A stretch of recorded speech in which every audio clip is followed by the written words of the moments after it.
कम देखी है। केवल इन वर्षों में हमने सत्ता देखी, सत्ता नहीं देखी। जब कांग्रेस वर्षों तक हमें व्यंग्यात्मक बाण से ये कहती थी, भारतीय जनसंघ के समय कहती थी दिए में तेल नहीं, सत्ता लाना खेल नहीं, तब से लगातार कष्ट झेला है। 1980 में भारतीय जनता पार्टी की स्थापना हुई, उससे लगाकर अब तक केवल हमने 2 सीटें भी देखी है, 307 सीटें भी देखी है। लेकिन यह स्वर्ण युग माननीय मोदी जी का 12 साल का ये जो कार्यकाल, ये अंत्योदय की जो योजना, पथ अंत्योदय, प्रण अंत्योदय, लक्ष्य अंत्योदय, ये प्रत्येक व्यक्ति के कल्याण के लिए, उत्थान के लिए, प्रत्येक वर्ग के उत्थान के लिए और विकास की गंगा बहाने में भारतीय जनता पार्टी ने अपने आप में एक ऐतिहासिक काम किया है। 2047 को विकसित भारत बनाने का संकल्प माननीय मोदी जी ने लिया। आप और हम सबके सहयोग से, हम जनता के सहयोग से यह भारत निश्चित रूप से विकसित होगा। अनेक प्रकार के सर्जिकल स्ट्राइक, एयर स्ट्राइक और ऑपरेशन सिंदूर के माध्यम से भारत ने बता दिया कि भारत वो ये मनमोहन सिंह वाला भारत नहीं, भारतीय वो पुराना वो गांधी जी वाला भारत नहीं, गांधी परिवार वाला भारत, अब भारत विचारों वाला भारत हो गया है।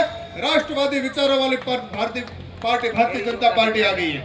ये सम्मानित जो बुजुर्ग विराज हैं, जिन्होंने वर्षों तक भारतीय जनता पार्टी का काम किया है, ये कमल का दुपट्टा लेकर के गांव ढाणी में और गिरी कंदराओं में, धोरों में जो घूमे हैं, -50 डिग्री तापमान में सब बुजुर्ग विराज, इन्होंने भारतीय जनता पार्टी का कमल का दुपट्टा लेकर के जो काम किया है, उसका ये परिणाम है कि ये भव्य आलीशान भारतीय जनता पार्टी के कार्यालय समूचे राजस्थान में प्रत्येक जिला मुख्यालय पर बने हैं। बड़े हर्ष का केंद्र है। आप और हम सब के लिए बधाई का एक क्षण है कि वास्तव में ये हमारे लिए सेवा केंद्र है। इस सेवा केंद्र पर प्रत्येक भाजपा के कार्यकर्ता को और आम जनता को आने की आवश्यकता है। यहाँ किसी प्रकार का भेदभाव नहीं। माननीय अध्यक्ष जी ने कहा, किसी का भी विचार बन सकता है कि हमें ये विचार पसंद है, तुरंत आ सकता है, यहाँ सेवा ले सकता है। भाजपा के सारे जनप्रतिनिधि, पूरा संगठन आपके लिए, आपकी सेवा के लिए कटिबद्ध है, संकल्पबद्ध है। आप सभी पधारे, आए। भविष्य हम सबका ये मंदिर है, ये हम सब के लिए हमारा एक घर है।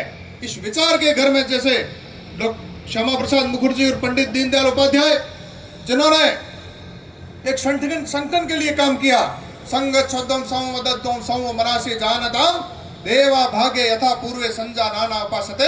इस संगठन के भाव को लेकर के भारतीय जनसंघ से लगाकर भारतीय जनता पार्टी की 2026 तक की यात्रा जो पूर्ण की है, उनके विचार और उनके तपोबल से अनुप्राणित होकर आप जैसे हजारों, लाखों, करोड़ों कार्यकर्ताओं ने आज भाजपा को जो शून्य से शीर्ष तक पहुंचाया है, यह हमारे लिए कर्तव्यों का बोझ करते हुए भी मैं याद दिलाता है कि केवल विजय पा करके हम बहुत ज्यादा अति उत्साहित नहीं हो। ये सेवा का भाव लेकर के जितनी हमें विजय मिली उससे कई गुना ज्यादा सेवा करके जनता का विकास करें, देश का विकास करें और एक उत्थान की दिशा में एक नई तामीर हम स्थापित करें, इतिहास रखें। इन्हीं भावों के साथ जय हिंद, जय भारत।